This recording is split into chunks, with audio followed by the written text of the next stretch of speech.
자, 이번 시간에는 비정형 데이터 분석에 대해서 학습을 해보겠습니다. 자, 하기 전에 비정형 데이터가 무엇인지를 판단을 해야 되겠죠? 그래서 여기에 보시면 이러한 형태들의 데이터들이 다 비정형 데이터이고 빅데이터의 유형이라고도 표현할 수가 있습니다. 자, 그럼 정형, 반정형, 비정형 데이터가 있었어요. 비정형 데이터는 특정한 구조가 없는 데이터라고 했었었고, 영상, 텍스트, 음성, 자, 이런 데이터들을 이야기를 해요. 그런 데이터로 구성되어 있는 모든 데이터들, 이거에도 더 많겠죠? 그래서 사례 기반으로 제가 정리를 한 내용입니다. 한번 읽어보시고.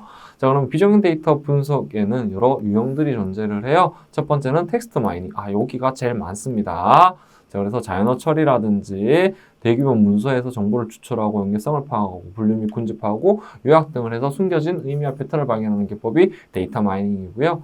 텍스트 마이닝이고요. 비정형 데이터 분석의 한 유형이고요. 자, 소스 데이터가 뭐예요? 웹에 있는 비정형 데이터를 이용을 하면 뭘까요? 웹 마이닝이 됩니다. 이것도 비정형 데이터 분석의 유형이 되는 거고. 자, 오피니언 마이닝은 어떤 거예요?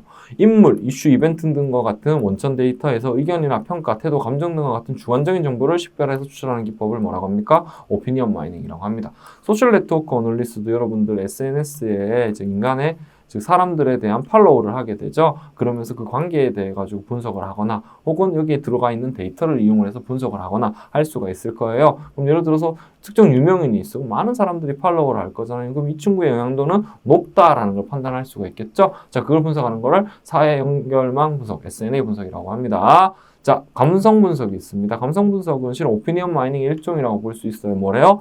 긍정, 부정, 좋은, 나쁨을 분류하거나 그리고 만족, 불만족의 강도를 지수화해서 분석을 하는 마이닝 기법을 우리는 감성 분석이라고 합니다. 자, 여러분들 휴대폰 기기 있죠? 그럼 실제 휴대폰 기기에서 생산되는 콘텐츠들 많고 위치 정보들 많죠? 그리고 내가 어떤 소셜 네트워크를 그래서 SNS를 할 수도 있고요. 자, 그러한 정보 등을 이용을 해가지고 인간관계와 행동 양태 그리고 혹은 위치 정보 등을 이용을 해서 추가적인 인사이트를 제공해주는 기법을 뭐라고 합니까? 리얼리티 마이닝이라고 합니다.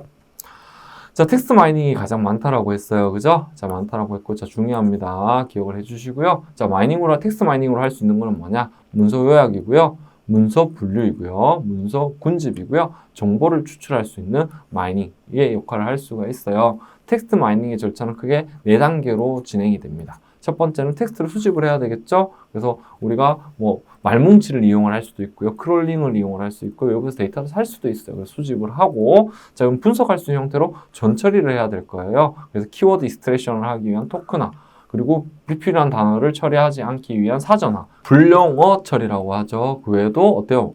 컴퓨터는 텍스트를 알 수가 없어요. 그래서 텍스트를 수치하는 작업 등을 거쳐가지고 이 데이터를 어떻게 합니까? 여러 모델을 이용을 해서 모델링을 하게 돼요. 그래서 토픽 모델링을 할 수도 있고 데이터 마이닝, 머신러닝 있는 여러 알고리즘들을 이용해서 분석을 하게 되고요. 그 결과를 시각화해서 텍스트 전처리 과정을 마치게 됩니다.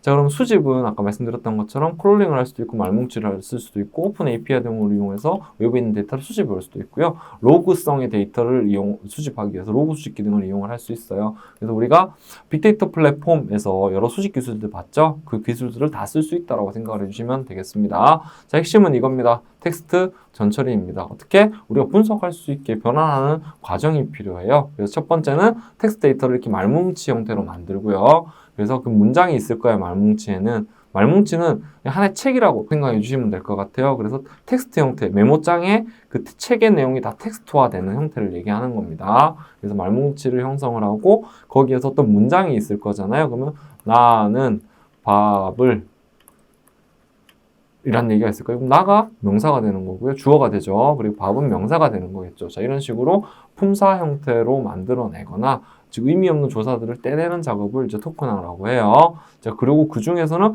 불필요한 명사들이 있을 거예요. 그걸 제거하는 작업. 불용어 사전에다가 등록을 해요. 그럼 예를 들어 가지고 범죄 이런 단어들은 분석을 하지 않을까라고 하면 사전에 범죄를 등록을 해놓고 여기에 범죄라는 단어가 있으면 그걸 지우는 역할을 하게 됩니다. 자, 그리고 정제와 정교화하고 어감 및 표제어 추출하고 인코딩, 즉 텍스트를 실수화시켜서 이제 분석을 하게 되는데요. 그 내용들 중에서 여기 쭉 나와 있는데 여기 중요해요. 얘도 중요하고 그리고 정규화, 어감, 즉 이 절차를 묻는 문제가 실제 기출이 됐었어요. 그래서 여러분들 이 절차에 대한 영어 단어까지 출제가 됐기 때문에 이 각각에 대해서는 의미 있게 한글, 영어 단어를 포함해서 내용들을 체크를 해주시기를 부탁드리겠습니다.